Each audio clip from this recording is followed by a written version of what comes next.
todo lo que antes fue escrito, para nuestra enseñanza fue escrito, para que por la paciencia y el consuelo de las Escrituras tengamos esperanza.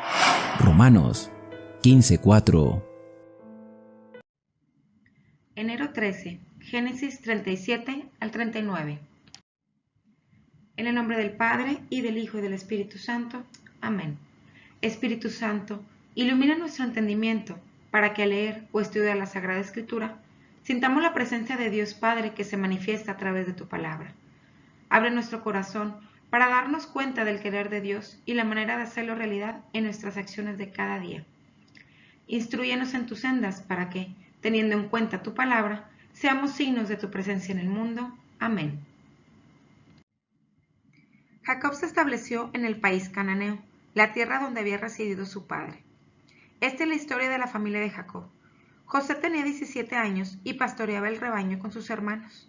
Ayudaba a los hijos de Bila y Silpa, mujeres de su padre, y trajo a su padre malos informes de sus hermanos. Israel prefería a José entre sus hijos, porque le había nacido en edad avanzada, y le hizo una túnica con mangas. Sus hermanos, al ver que su padre lo prefería entre los hermanos, le tomaron rencor y hasta le negaban el saludo. José tuvo un sueño y se lo contó a sus hermanos, con lo cual a ellos les aumentó el rencor. Les dijo: escuchen lo que he soñado. Estábamos atando gavillas en el campo. De pronto mi gavilla se alzó y se tenía en pie mientras las gavillas de ustedes formaban un círculo en torno a la mía y se postraban ante ella. Le contestaron sus hermanos: ¿vas a ser tú nuestro rey? ¿Vas a ser tú nuestro señor? Y les crecía el rencor por los sueños que les contaba. José tuvo otro sueño y se lo contó a sus hermanos. He tenido otro sueño. El sol y la luna y 11 estrellas se postraban ante mí. Cuando se lo contó a su padre y sus hermanos, su padre le reprendió: ¿qué es eso que has soñado? ¿Es que yo y tu madre y tus hermanos vamos a postrarnos por tierra ante ti? Sus hermanos le tenían envidia, pero su padre se guardó el asunto. Sus hermanos se trasladaron a Siquén a apacentar el rebaño de su padre. Israel dijo a José: tus hermanos se encuentran pastoreando en Siquén, quiero enviarte allá. Contestó él: aquí me tienes. Le dijo: vete a ver qué tal están tus hermanos y qué tal el rebaño y tráeme noticias. Así lo envió desde el valle de Hebrón y él se dirigió a Siquén. Un hombre lo encontró perdido por el campo y le preguntó qué buscaba. Él dijo: busco a mis hermanos, te ruego que me digas dónde pastorean. El hombre le contestó: se han marchado de aquí, les oí decir que iban hacia Dotán. José fue tras sus hermanos y los encontró en Dotán. Cuando ellos lo vieron venir a lo lejos, antes de que se acercara, tramaron su muerte y comentaban: ahí viene ese soñador, vamos a matarlo y echarlo en un pozo. Después diremos que lo ha devorado una fiera y veremos en qué terminan sus sueños. Cuando Rubén oyó esto, intentó librarlo de sus manos y les dijo: no cometamos un homicidio. Y añadió Rubén: no derramen sangre, échenlo en este pozo, aquí en el desierto, y no pongan las manos sobre él. Era para librarlo de sus hermanos y devolverlo a su padre.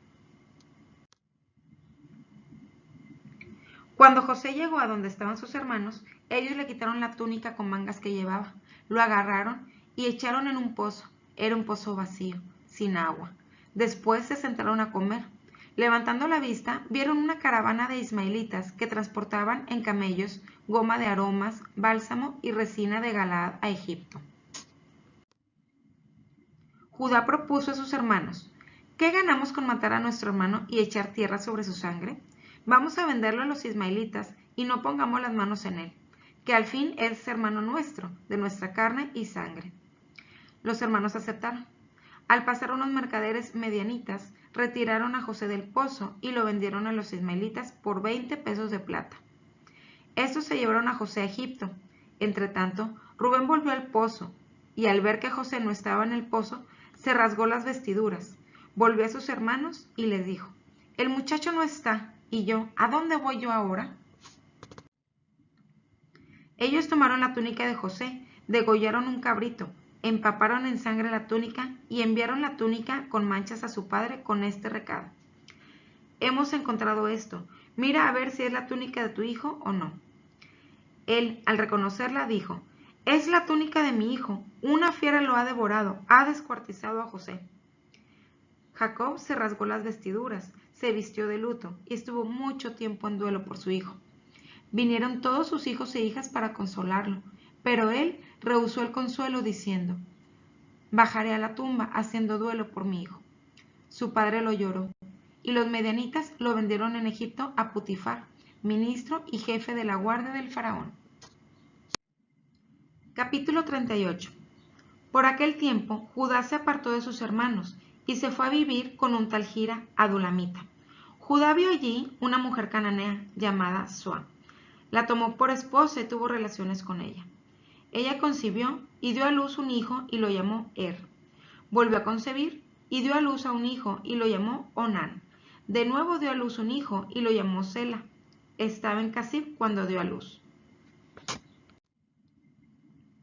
Judá le procuró una mujer llamada Tamar a su primogénito pero el primogénito de Judá, desagradaba al Señor y el Señor lo hizo morir. Judá dijo a Onán: toma la mujer de tu hermano, según tu obligación de cuñado, y procúrale descendencia a tu hermano. Pero Onán, sabiendo que la descendencia no iba a ser suya, cuando se acostaba con la mujer de su hermano, derramaba por tierra para no procurarle descendencia a su hermano. El Señor reprobó lo que hacía y también a él lo hizo morir. Judá dijo a Tamar, su nuera: vive como viuda en casa de tu padre hasta que crezca mi hijo Sela, porque temía que muriera también él como sus hermanos. Tamar se fue y habitó en casa de su padre. Pasado bastante tiempo, murió la mujer de Judá, Sua. Terminado el luto, Judá subió con su socio Edulamita a Timná, donde estaban los esquiladores. Avisaron a Tamar: tu suegro está subiendo a Timná a esquilar. Ella se quitó el traje de viuda, se cubrió con un velo disfrazándose y se sentó junto a Naim en el camino de Timná, pues veía que Selá había crecido y no la tomaba por esposa. Al verla Judá creyó que era una prostituta, pues se cubría la cara. Se acercó a ella por el camino y le propuso: deja que me acueste contigo, porque no sabía que era su nuera. Respondió ella: ¿qué me das por acostarte conmigo? Contestó: yo te enviaré un cabrito del rebaño. Replicó ella: solo si me dejas una prenda hasta enviármelo. Le preguntó: ¿qué prenda quieres que te deje? Contestó: el anillo del sello con la cinta y el bastón que llevas. Se los dio, se acostó con ella y ella quedó embarazada. Se levantó, se fue, se quitó el velo y se vistió el traje de viuda. Judá le envió el cabrito por medio de su socio Adulamita para retirar la prenda a la mujer, pero éste no la encontró. Preguntó a unos hombres del lugar: ¿dónde está la ramera, la que se ponía en Enaim junto al camino? Le contestaron: aquí no había ninguna ramera. Se volvió a Judá y le informó: no la he encontrado, y unos hombres del lugar me han dicho que allí no había ninguna ramera. Judá replicó: que se quede con ella, no se vayan a burlar de nosotros. Yo le he enviado el cabrito y tú no la has encontrado. Pasados 3 meses, le informaron a Judá: tu nuera Tamar se ha prostituido y ha quedado embarazada. Ordenó Judá: que la saquen afuera y la quemen. Mientras la conducían, envió un mensaje a su suegro: el dueño de estos objetos me ha dejado embarazada. A ver si reconoces a quién pertenece el anillo del sello con la cinta y el bastón. Los reconoció Judá y dijo: ella es inocente y no yo, porque no le he dado a mi hijo Sela. Y no volvió a tener relaciones con ella. Cuando llegó el parto, tenía mellizos. Al dar a luz, uno sacó una mano. La comadrona se la agarró y le ató a la muñeca una cinta roja, diciendo: esta salió primero. Pero él retiró la mano y salió su hermano. Ella comentó: buena brecha te has abierto, y lo llamó Fares. Después salió su hermano, el de la cinta roja a la muñeca, y ella lo llamó Seraj. Capítulo 39. Cuando llevaron a José a Egipto, Putifar, un egipcio ministro y mayordomo del faraón, se lo compró a los ismaelitas que lo habían traído. El Señor estaba con José y le dio suerte, de modo que lo dejaron en casa de su amo egipcio. Su amo, viendo que el Señor estaba con él y que hacía prosperar todo lo que él emprendía, le tomó afecto y lo puso a su servicio personal, poniéndolo al frente de su casa y encomendándole todas sus cosas.